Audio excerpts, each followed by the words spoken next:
یا رسول اللہ میں نے دولت کو آگ تو نہیں لگانی اگر تیرے کام نہ آئے. حضور کس کام کی یہ جائیدادیں، کس کام کی؟ اگر آپ کے گھر میں 4 دن کھانا نہ پکے.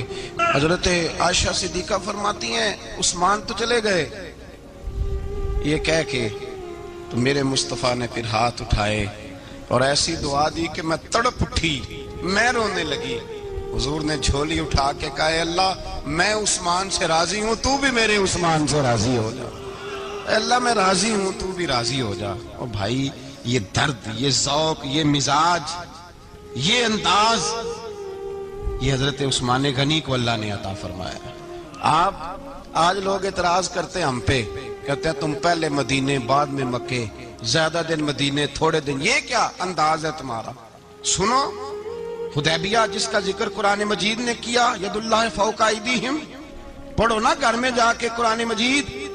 حضرت عثمان غنی رضی اللہ تعالیٰ عنہ ساتھ تھے جب نبی پاک صلی اللہ علیہ وسلم 1400 صحابہ کو لے کے عمرے کی نیت سے نکلے. حدیبیہ کی مقام پر کافروں نے روک لیا، کہا عمرہ نہیں کرنے دیں گے. حضرت سیدنا عثمان غنی کو نبی پاک نے سفیر بنا کے بھیجا. جناب عثمان غنی کئی سالوں کے مکے سے بچھڑے تھے، سامنے کعبہ نظر آیا، احرام بندھا ہوا ہے.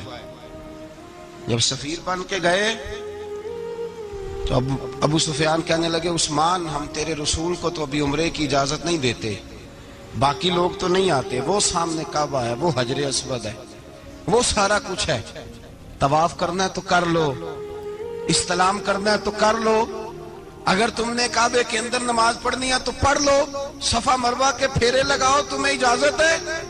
نبی عثمان غنی فرمانے لگے قسم ہے رسول کی زلفوں کی، جب تک میرے مصطفیٰ طواف نہیں کریں گے عثمان بھی کوئی نہیں کرے گا.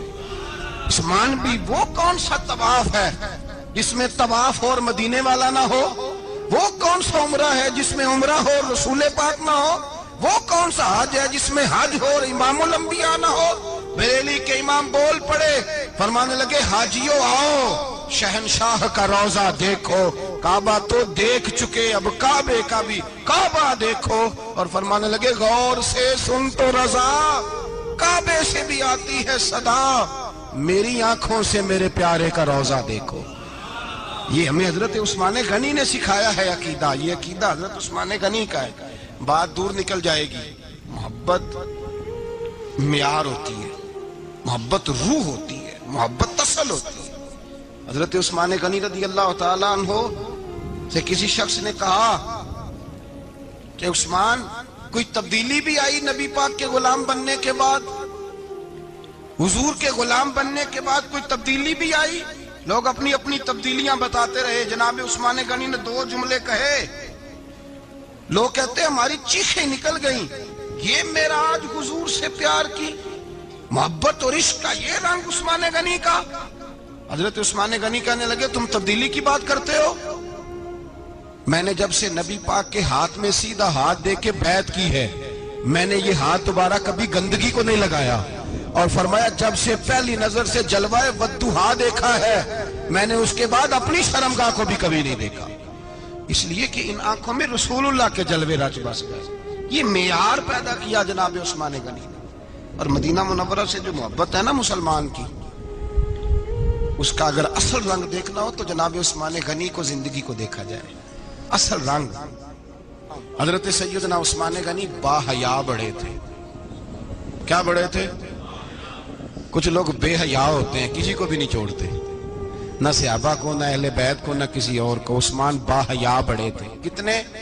حضرت عائشہ صدیقہ فرماتی ہیں، مشکات میں مسلم میں موجود ہے، آپ فرماتی ہیں نبی پاک بیٹھے تھے تو حضور کی نا پنڈلی مبارک، مرد کے لیے حکم ہے ناف سے گھٹنے تک چھپا کے رکھے، پنڈلی ننگی ہو بھی جائے نا یہ پنڈلی تو اس کی اجازت ہے شریعت میں مرد کے لیے. فرماتی ہیں اللہ کے محبوب لیٹے ہوئے تھے اور حضور کی طامت پنڈلیوں سے تھوڑی اونچی تھی، تو حضرت ابو بکر صدیق آئے تو نبی پاک نے فرمایا آ جاؤ. حضور لیٹے رہے.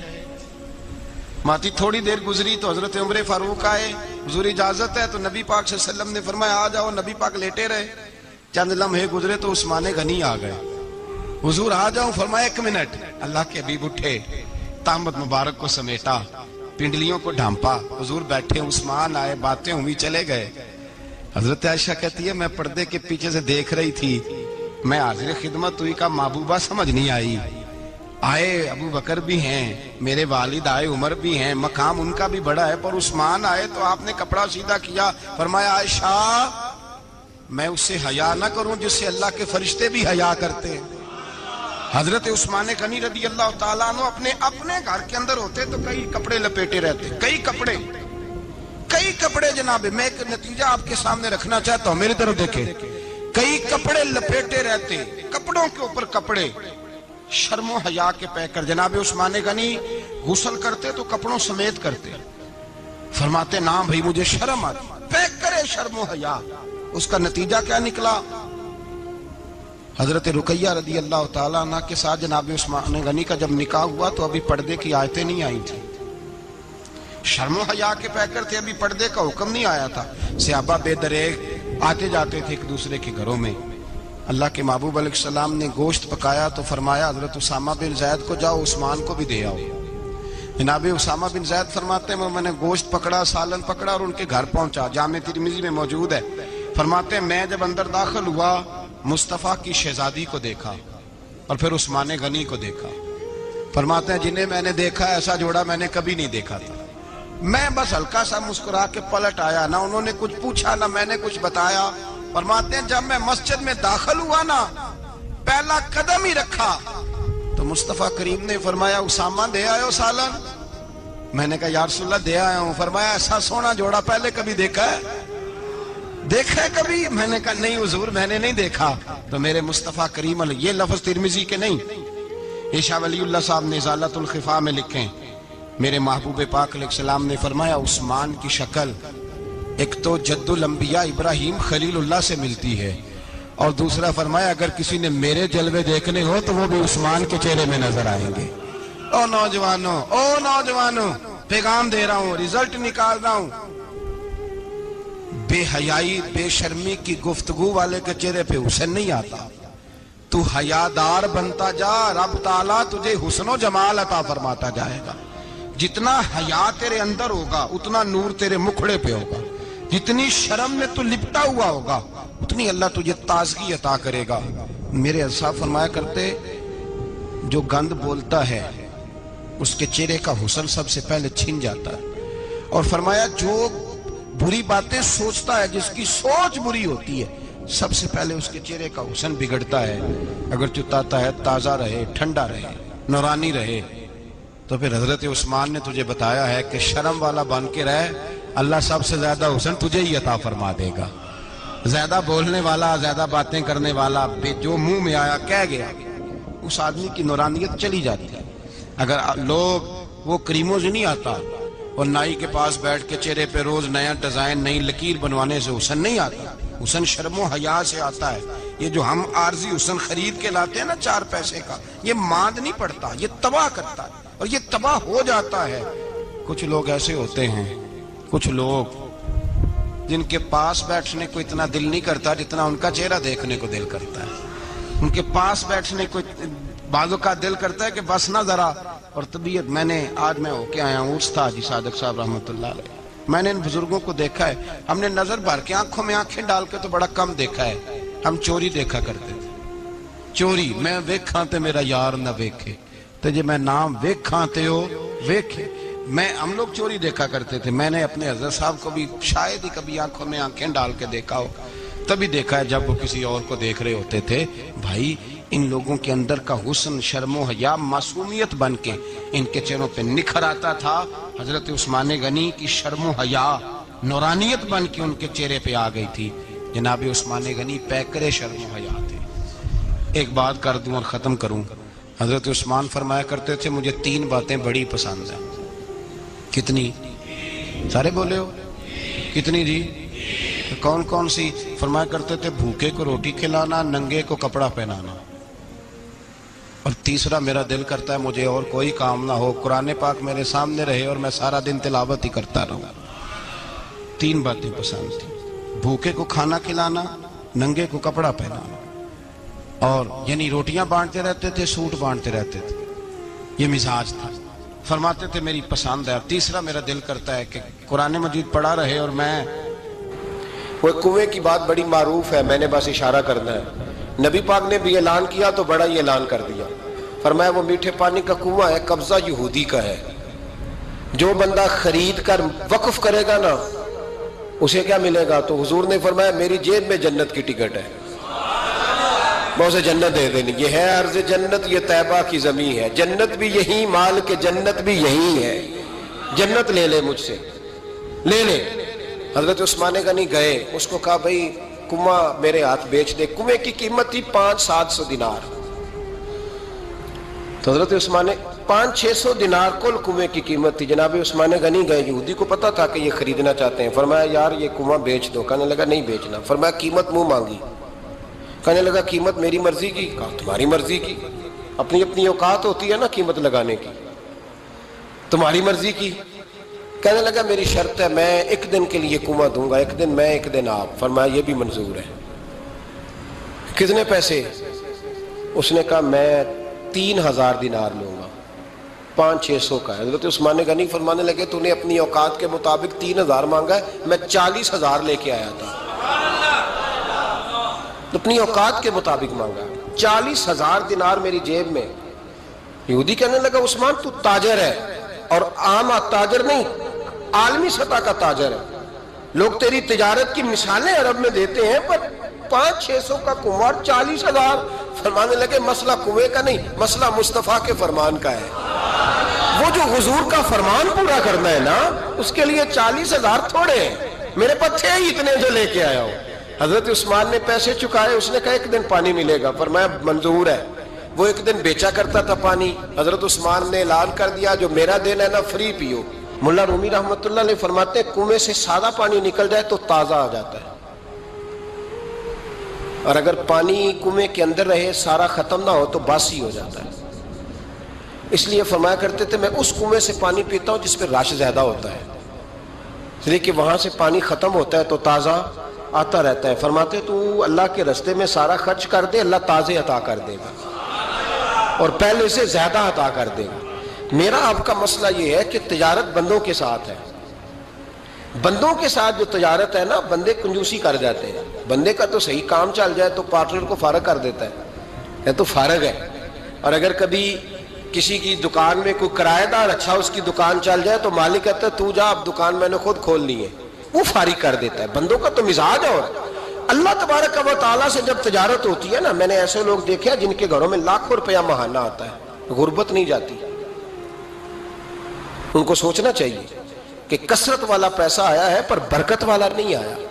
حضرت عثمان غنی رضی اللہ تعالیٰ عنہ فرماتے ہیں کہ میں نے پہلے بھی میں بڑا تاجر تھا، لیکن جب سے مصطفیٰ کے نام پر خرچ کرنا شروع کیا، پھر کہاں کہاں سے آیا کب، اور بڑی سیانی بات فرماتے ہیں۔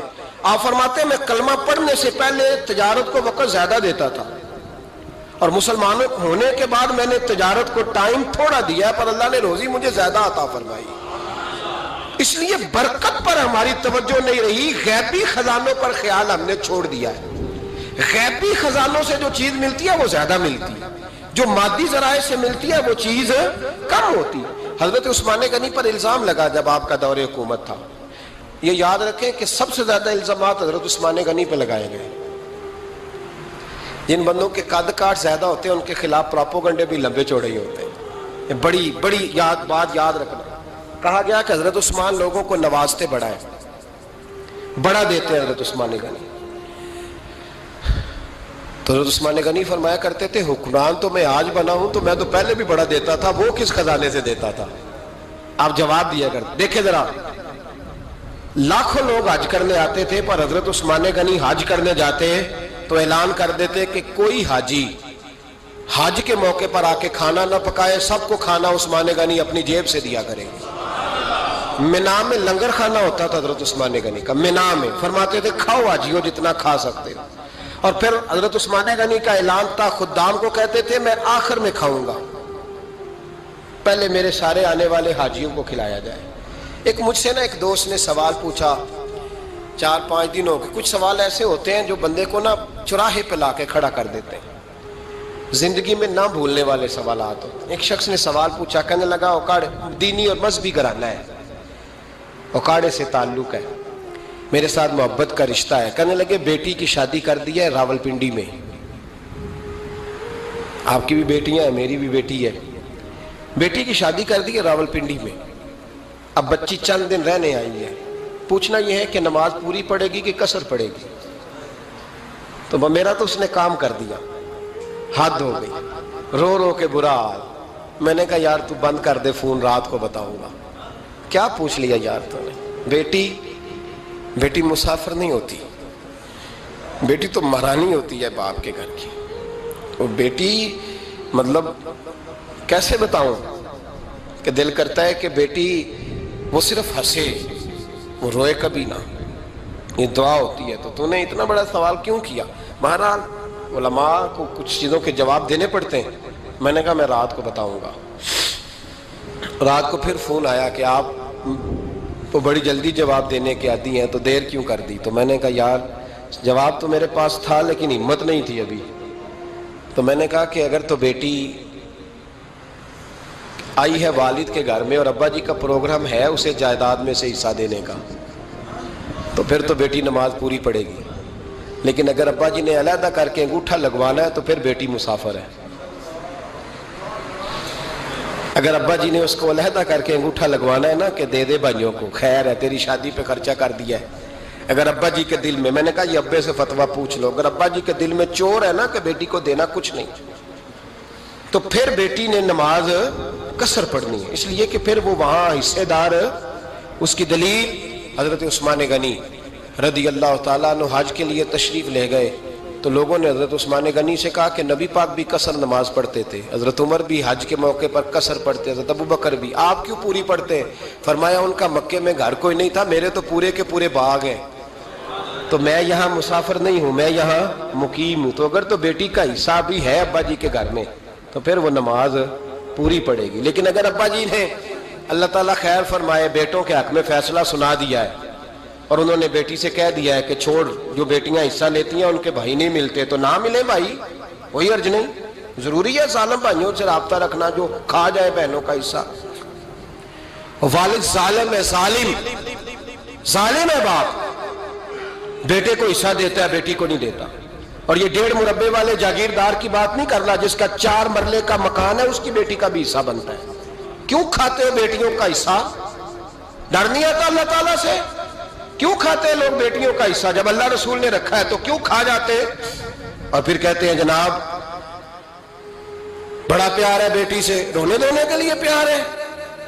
تو یاد رکھیں حضرت عثمان غنی رضی اللہ تعالیٰ عنہ کا لنگر چلتا تھا. تو میرے بھائی ایک اور بہت بڑی خوبی حضرت عثمان غنی کی تیسری وہ یہ تھی کہ آپ میں اللہ نے بہت زیادہ حیا رکھی تھی.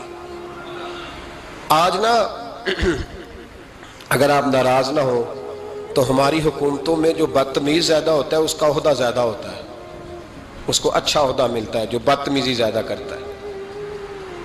اور ہمارے ہاں نوجوان سمجھتے ہیں کہ کھل کے پھرنا، کھل کے کھانا، مرضی کا لباس پہننا. ہمارے ایک بزرگ فرمایا کرتے تھے جب سے پیسے لوگوں کے پاس زیادہ آئے ہیں لباس چھوٹے ہو گئے، پیسہ زیادہ آ گیا کپڑے جسموں پہ سکڑ گئے. لوگ سمجھتے ہیں کہ بس جو دل میں آئے کہہ دینے کا نام جمہوریت ہے، آزادی رائے ہے. حضرت عثمان غنی رضی اللہ تعالیٰ عنہ شرم و حیا کے پیکر تھے. بڑا پیسہ تھا، بڑا کچھ تھا، لوگ ڈرتے تھے، سردار بھی تھے، جو چاہتے کر سکتے، روب طاری ہوتا. لیکن عثمان غنی کو جب بھی کوئی دیکھتا تھا کسی کونے میں بیٹھے نظر آتے تھے، چھپے ہوئے، پیچھے، شرم و حیا، نفاست پسندی، بڑھ بڑھ کے آگے ہونا، ہر ویڈیو میں شامل ہونے کی کوشش کرنے کا نام پیار نہیں ہے. نفاست پسند جو لوگ ہوتے ہیں وہ اکثر چھپے ہوئے ہوتے ہیں، ان کا پتہ ہی نہیں ہوتا لوگوں کو کہ پیچھے دراصل ہے کون. دیکھیے نا بڑی معروف حدیث ہے صحیح مسلم میں، نبی پاک صلی اللہ علیہ وسلم آرام فرما رہے تھے، حضور نے تامت مبارک باندھی ہوئی تھی، لیٹے ہوئے تھے سرکار. تو جب آدمی لیٹتے تھے نا، ہمارے بزرگ بھی جب لیٹتے ہیں تو تامت کو سمیٹا کرتے تھے تو گھٹنوں تک آ جاتی تھی. دیکھا نا آپ نے، گھٹنوں تک تامت آ جاتی جب لیٹتے. تو سرکار بھی لیٹے تھے، پردے کی ابھی آیتیں نہیں آئی تھی، دروازے پہ دستک ہوئی. حضرت عائشہ صدیقہ عرض کرنے لگے یا رسول اللہ میرے ابا جان جناب ابو بکر صدیق آئے. حضور نے فرمایا بلا لو. حضرت عائشہ کہتی ہیں وہ آ کے بیٹھ گئے، حضور لیٹے رہے. پھر دستک ہوئی، اب کون ہے؟ کہا سیدنا فاروق اعظم. کہا عائشہ آپ ساتھ والے حجرے میں چلی جاؤ. اماں جی وہاں چلی گئی. تھوڑی دیر کے بعد حضرت عمر آئے، حضور لیٹے رہے. جناب عائشہ کہتی ہیں پھر دستک ہوئی، اب کون ہے؟ فرمایا عثمان غنی. نبی کریم نے فرمایا اسے کہو ذرا ٹھہر جائے. حضرت عثمان ٹھہرے تو حضور اٹھ کے بیٹھے, تہمد مبارک کو ٹھیک کیا, پھر اپنے کرتے مبارک کو سیدھا کیا, پھر دستار کو سیدھا کیا. فرمایا اب بلاؤ عثمان غنی. حالانکہ جاہو جلال حضرت عمر کا زیادہ ہے, حالانکہ وقار مقام حضرت صدیق اکبر کا زیادہ ہے. اب بلاؤ عثمان غنی کو. حضرت عثمان غنی رضی اللہ تعالیٰ عنہ آئے, بیٹھے, بات چیت ہوئی, تینوں چلے گئے. حضرت عائشہ صدیقہ کہتی ہے میرے ذہن میں سوال رہ گیا. میں نے عرض کی یا رسول اللہ صلی اللہ تعالیٰ علیہ وسلم, وہ دو لوگ آئے, آپ بیٹھے رہے, عثمان آئے تو آپ نے اہتمام کیا. کیا لفظ ہے, اور لفظوں میں تاثیر ہے, اور جملے دو کہے نبی پاک نے, لیکن کتنا بڑا ان کا مرتبہ بیان کیا. فرمایا عائشہ میں اس شخص سے حیا نہ کروں جس سے اللہ کے فرشتے بھی حیا کرتے ہیں, میں اس سے حیا نہ کروں جس سے اللہ کے فرشتے بھی حیا کرتے ہیں. حضرت عثمان غنی فرمایا کرتے تھے میں نے جب سے حضور کا چہرہ دیکھا ہے دوبارہ پلٹ کے اپنی شرمگاہ بھی کبھی نہیں دیکھی. گویا میں نے اپنی آنکھوں کا وضو نہیں توڑا جب سے حضور کا. فرماتے جب سے یہ ہاتھ نبی پاک کو بیعت کے لیے دیا ہے پھر گندگی میں نہیں جانے دیا میں نے سیدھا ہاتھ. حضرت عثمان غنی فرمایا کرتے تھے میں اپنے گھر کے اندر اپنے غسل خانے میں چار دیواری کے اندر بھی کپڑوں سمیت غسل کرتا ہوں, مجھے حیات یہ غسل خانے میں بھی کپڑے. اور سنو ایک اور بڑی بات اہم, آپ فرمایا کرتے تھے میری جو محرم عورتیں ہیں نا, محرم پھپھی خالہ, میری جو محرم عورتیں ہیں, فرمایا کرتے تھے میں نے کبھی ان کے بھی چہرے آنکھ بھر کے نہیں دیکھے, ان کے بھی چہرے کبھی میں نے آنکھ بھر کے نہیں دیکھے. جو میری محرم عورتیں ہیں پھپھی خالہ, فرماتے تھے ان سے بھی جب بات کرتا ہوں تو میں چہرہ جھکا کے. ہمارے ہاں تو کزن ایک دوسرے سے سلام لیتے ہیں, لڑکیاں لڑکے کزن ایک دوسرے سے سلام لیتے ہیں. بچیاں آیا کرتی تھی تو میری کبھی کبھی مجھے بتایا جاتا تھا, میں نے ایک پابندی لگا دی بچیاں جب مدرسے میں آتی تھی کہ جو دور سے بچی آئے اس کو جس آدمی کا نام لکھا ہو بتایا جائے وہی لینے آئے. ایک دن مجھے اطلاع دی گئی کہ آپ تھوڑی دیر آئیں. میں گھر گیا تو مجھے بتلایا گیا کہ ایک بچی ہے تو اس کو جو پہلے لینے آتا تھا وہ نہیں آیا, کوئی اور آیا. میں نے اس کے بھائی کو فون کیا کہ آپ لینے نہیں آئے. کہنے لگے یہ کزن ہے ہمارا, اس کے ساتھ بھیج دیں, آپ ہمارا ہی کزن ہے, خالہ زاد ہے. میں نے کہا یار آپ کہاں ہو؟ کہنے لگے مجھے 20-25 منٹ لگ جائیں گے. تو میں نے کہا ابھی کلاسیں بھی جاری ہیں تو آپ ہی آ جانا خود ہی. میں نے کہا سب آپ بھیج دیں, مجھے اعتبار ہے اس پہ. میں نے اس کو ایک بات کہی جو آپ کو بھی کہتا ہوں, میں نے کہا یار تمہیں اعتبار ہے تو اللہ رسول کو اعتبار کیوں نہیں؟ انہوں نے کیوں غیر محرم بنایا ہے؟ عجیب تماشا ہے. مجھے پھپھی ذات پہ, خالہ ذات پہ, ماموں ذات پر اعتبار ہے, نبی پاک کو کیوں نہیں؟ آپ کو زیادہ پیار ہے لوگوں سے یا نبی پاک کو امت سے زیادہ پیار ہے؟ کیا مطلب تماشا ہے, کیا مزاج بنا لیا میں نے اور آپ؟ نبی پاک نے ایک شخص پر اعتبار نہیں کیا, پر میں اس سے پردہ کروں. آپ نے اور میں نے کیسے کر لیا؟ نبی پاک نے خالہ ذات, پھپھی ذات, دیور پر, جیٹ پر, سالے پر, بہنوئی پر اعتبار نہیں کیا, پابندی لگا دی. تو نے کیسے کیا؟ تیرے دل میں زیادہ درد ہے, تو زیادہ دین کو سمجھنے لگا ہے, انسانیت زیادہ اچھل آئی ہے تیرے اندر. اعتبار کیا ہوتا؟ یاد رکھنا دنیا میں جتنے گھر تباہ ہوئے ان لوگوں کی وجہ سے نہیں ہوئے جن پر اعتبار نہیں تھا, ان کی وجہ سے ہوئے جن پر اعتبار تھا. گھر کا بیٹی لنکا ڈھائے, باہر والے آ کے کبھی بھی گھر میں کوئی نقب زنی نہیں کرتے, جب بھی کرتے اعتبار والے کرتے.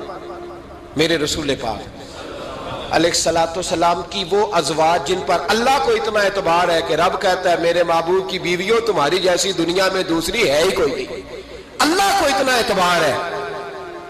لیکن ایک نابینا صحابی آئے تو حضور کی 2 ازواج بیٹھی تھی تو نبی پاک نے فرمایا پردہ کرو. یا رسول اللہ وہ تو نابینا ہے. فرمایا تمہیں تو نظر آ رہا ہے نا, تمہاری آنکھیں تو کھلی ہوئی ہیں. حضور کو اعتبار نہیں تھا, بس کر دیں. سب سے بڑا ظالم وہ ہے جو کہتا ہے مجھے بیٹی پہ اعتبار ہے, وہ ظالم ہے. وہ اپنی بیٹی کے ساتھ ظلم کر رہا ہے, جو کہتا ہے مجھے اعتبار ہے, کالج جا رہی ہے, یونیورسٹی جا رہی ہے, اکیلے آ جا رہی ہے, مجھے اعتبار ہے.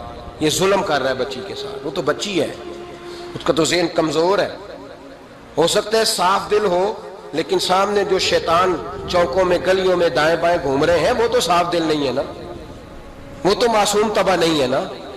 تو بعض اوقات بڑے اچھے نفیس بچے بھی شیطانوں کا شکار ہو جاتے ہیں. خدا کا خوف کریں. حضرت عثمان غنی کی زندگی, حضرت عثمان فرماتے ہیں جو محرم عورتیں تھیں ان کی طرف بھی آنکھ بھر کے نہیں دیکھا, اس لیے کہ وہ خاتون ہے, میں مرد ہوں, میری حیا مانے. آج لوگوں کو شوق ہو گیا عورتوں کی مجلس میں دوڑ دوڑ کے جانا, وہاں بیٹھنا, وہاں وقت بتانا. پیران عظام کہتے ہیں کہ وہ درویشنیوں کے بیچ بیٹھے ہیں جی, باپ بیٹی ہوتے ہیں جی, مریدنی اور پیر. میں نے کہا کوئی نہیں ہوتے, اس رشتے پر استدلال ہے. اعلیٰ حضرت فرماتے ہیں واجب ہے پردہ پیر اور مریدنی کا, یہ پردہ واجب ہے. اگر کوئی شخص اس طرح بے پردہ بیعت لے گا, بیچ میں بیٹھے گا, تو اس کا تو مرید ہونا ویسے ہی حرام ہے, جائز ہی نہیں ہے. جو سارا دن تویز دھاگے کے لیے بیٹھا رہے اور بیویوں سے گفتگو کرتا رہے. خدا را حضرت عثمان غنی رضی اللہ تعالیٰ عنہ کی زندگی میں جو باتیں ہمیں بہت زیادہ ملتی ہیں ان میں نفاست ہے, آپ کی حیا ہے,